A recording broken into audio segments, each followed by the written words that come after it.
سدرۃ المنتہا کا ذکر واقعہ معراج کے اندر ہوا ہے۔ سدرہ عربی زبان میں بیری کے درخت کو کہتے ہیں، لیکن مفسرین نے لکھا ہے کہ سدرۃ المنتہا کے درخت کو دنیا کی بیریوں پر قیاس نہیں کیا جا سکتا۔ اللہ ہی جانتا ہے کہ وہ کس طرح کی بیری ہوگی۔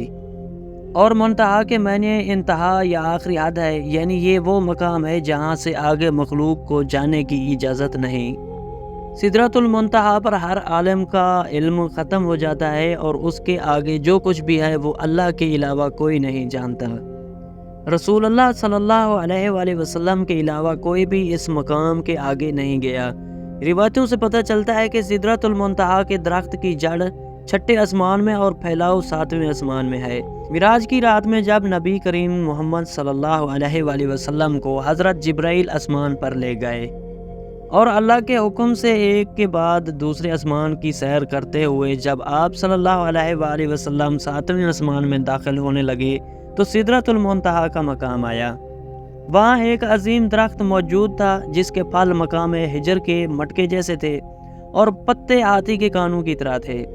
ہجر دراصل قوم عاد کی مملکت کا دارالسلطنت تھا، جہاں کے پتھروں اور پکی ہوئی مٹی کے مصنوعات بہت مشہور تھے۔ 17ویں صدی میں شام، لبنان اور روم کے علاقوں میں سدرہ نامی ایک درخت پایا جاتا تھا۔ دنیا کی بدلتی آب و ہوا اور کلائمیٹ چینجنگ کی وجہ سے سال 1937 میں اس درخت کی نسل ہی ختم ہو گئی۔ مورخین اور ماہر نباتیات نے اس درخت کی اونچائی 150 فٹ اور گولائی 40 فٹ لکھی ہے۔ اس درخت میں ہونے والے پھل بالکل ہجڑ کے مٹکوں کے مشابہ تھا۔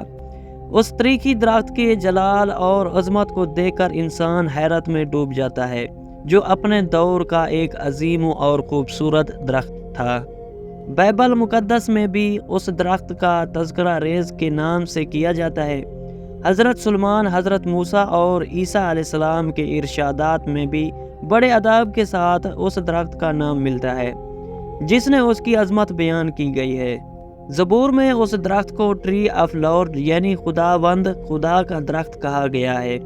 حضرت داؤد اور سلیمان علیہ السلام نے اپنی عبادت گاہیں اور محلات اسی درخت کی لکڑیوں سے بنوائے تھے۔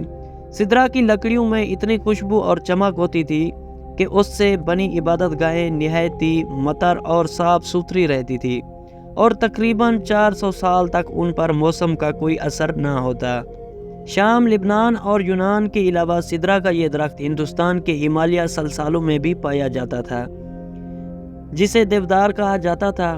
اس درخت کو ہندوستان میں دیوتا کا درخت مانا جاتا ہے، اس لیے اس کا نام دیودار ہے، جبکہ عرب میں سدرہ کے اس درخت کو ازر کہا جاتا ہے، جسے شجرت اللہ کے نام سے یاد کیا جاتا ہے۔ یہ تینوں نسل کے درخت دراصل ایک ہی خاندان سے تعلق رکھتی تھی اور اسی خاندان میں بیری کا درخت شامل ہے، اس لیے اسلام سے قبل عربی کتابوں میں بیری کے درخت کو سدرہ ہی کہا گیا ہے۔ مختصر یہ کہ سدرہ قدیم دور کا ایک اہم اور نایاب درخت تھا، اس لیے قرآن و حدیث میں سدرۃ المنتہا کو دنیا کے اس بیری کے درخت سے تشبیہ دی گئی ہے، لیکن سدرۃ المنتہا جو ساتویں آسمان پر موجود ہے ان دنیاوی بیریوں کے درخت کے جیسا بالکل نہیں۔ حضرت عبداللہ ابن مسعود رضی اللہ تعالیٰ عنہ نے فرمایا کہ سدرۃ المنتہا چھٹے آسمان پر ہے۔ زمین سے اوپر جانے والی چیزیں سدرہ پر آ کر رک جاتی ہیں، پھر انہیں فرشتوں کے ذریعے وصول کیا جاتا ہے، اور اسی طرح اوپر سے نیچے آنے والی چیزیں اس تک آ کر رک جاتی ہیں، پھر انہیں نیچے سے موصول کیا جاتا ہے۔ مفسرین نے لکھا ہے کہ سدرۃ المنتہا کے قریب ہی جنت الماویہ ہے، جو جنت کا اعلیٰ ترین مقام ہے اور جہاں قیامت سے پہلے شہیدوں کی روحوں کو ٹھہرایا جاتا ہے۔ سدرۃ المنتہا کے متعلق روایتوں میں آتا ہے کہ اس کے ہر پتے پر فرشتہ کھڑا ہے جو اللہ کی تسبیح میں مشغول ہے، اور اس کی شاخوں اور پتوں پر سبز رنگ کے پرندوں کا جھنڈ بیٹھا ہے۔ بعض علماء نے لکھا ہے کہ وہ سبز رنگ کے پرندے دراصل انبیاء علیہ السلام اور اولیاء کرام کی روحیں ہیں۔ سدرۃ المنتہا ایسا درخت ہے جس کے تنے کی چوڑائی 72 سال کے سفر کے برابر ہے، جبکہ بہترین سوار اس کی شاخوں کے سائے میں قریب 100 سالوں تک سفر کر سکتا ہے۔ نبی صلی اللہ علیہ وآلہ وسلم نے فرمایا کہ سدرۃ المنتہا کے اس درخت کی جڑ سے 2 زہری نہریں نکلتی ہیں اور اسی طرح اس کی تنوں سے 2 باطنی نہریں بھی نکلتی ہیں۔ آپ نے معراج کی رات ان نہروں کو دیکھا تو جبرائیل امین سے دریافت کیا کہ اے جبرائیل یہ باطنی اور ظاہری نہریں کیا ہیں؟ اس پر جبرائیل نے فرمایا کہ باطنی نہریں جنت میں جاتی ہیں اور ظاہری نہریں دنیا میں گرتی ہیں، جو دریائے نیل اور دریائے فرات ہے۔ شمالی افریقہ میں بہنے والا دریائے نیل دراصل یونانی لفظ نیولس سے نکلا ہے، جس کے معنی وادی کے ہیں۔ یہ دنیا کا سب سے لمبا دریا ہے، جس کی لمبائی 6000 کلومیٹر سے بھی زیادہ ہے۔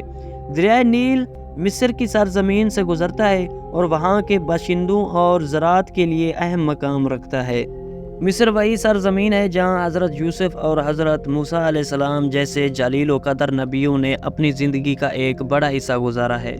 اگر دریائے فرات کی بات کریں تو یہ 2780 کلومیٹر لمبا دریا عراق اور مشرقی ترکی کے علاقوں میں بہتا ہے۔ یہ وہی دریا ہے جس کے کنارے نبی صلی اللہ علیہ وآلہ وسلم کے پیارے نواسے امام حسین علیہ السلام کو کربلا نامی مقام پر شہید کیا گیا تھا، اور احادیث کے مطابق آپ صلی اللہ علیہ وآلہ وسلم قیامت کے قریب اسی دریائے فرات سے سونے کے خزانے یا پہاڑ کے نکلنے کی پیشن گویاں کی ہیں۔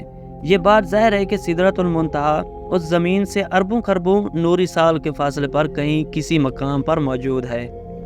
لیکن سوال یہ اٹھتا ہے کہ سدرۃ المنتہا سے نکلنے والا پانی نیل اور فرات کی شکل میں ہماری اس زمین تک کیسے پہنچ رہا ہے؟ ہماری اس زمین پر پانی کہاں سے آیا؟ یہ ہمیشہ سے سائنسدانوں کے لیے ایک اہم سوال بنا رہا ہے۔ کچھ سائنسدانوں کا خیال ہے کہ زمین پر پانی اس وقت سے موجود ہے جب سے یہ زمین وجود رکھتی ہے، جبکہ حال ہی میں ہونے والے ایک تحقیق میں یہ بتایا گیا ہے کہ شاید زمین پر پانی آج سے اربوں سال پہلے خلا سے آنے والی کسی شہاب ثاقب سے میٹروئڈ کے ذریعے یہاں لایا گیا تھا، اور 3 ارب سال سے پانی اس زمین میں موجود ہے۔ اب سوال یہ ہے کہ وہ شہاب ثاقب جو اربوں سال پہلے اس زمین پر گرے تھے اور پانی کو یہاں لانے کا ذریعہ بنے، کیا وہ اس جگہ سے آئے تھے جہاں سدرۃ المنتہا موجود ہے؟ ایک نظریے کے مطابق سدرۃ المنتہا کی جڑ سے نکلنے والی وہ نہریں اس دنیا میں ایک غیبی راستے کے ذریعے آتی ہیں، جسے جدید سائنس کی زبان میں وارم ہولز یا پورٹلز کہا جاتا ہے۔ یہ وہ راستہ ہے جس کے ذریعے ہم لاکھوں اور کروڑوں نوری سال دور کسی جگہ پر ایک مخصوص دروازے کے ذریعے چند سیکنڈز میں پہنچ سکتے ہیں۔ یوں محسوس ہوتا ہے کہ ان نہروں کو اس دنیا میں لانے کے لیے اللہ کے حکم سے انہی راستوں کا استعمال کیا جاتا ہے۔ قرآن مجید میں ایک سورہ المعارج کے نام سے موجود ہے، جس کے معنی سیڑھیاں یا آسمان پر جانے کا راستہ ہے، یعنی ایسے راستے جو آسمان زمین کو کسی اور ہی دنیا کے ساتھ کنیکٹ کر رہی ہوں۔ جیسا کہ اللہ نے سورہ المعارج میں فرمایا، اللہ کی طرف سے ایسے راستے جنہیں فرشتے اور روح استعمال کرتی ہیں تاکہ وہ اوپر کی طرف چڑھ سکیں۔ آخر یہ راستے کون سے راستے ہیں، اور کیا نیل و فرات انہی راستوں سے اس دنیا میں آ کر بہتے ہیں؟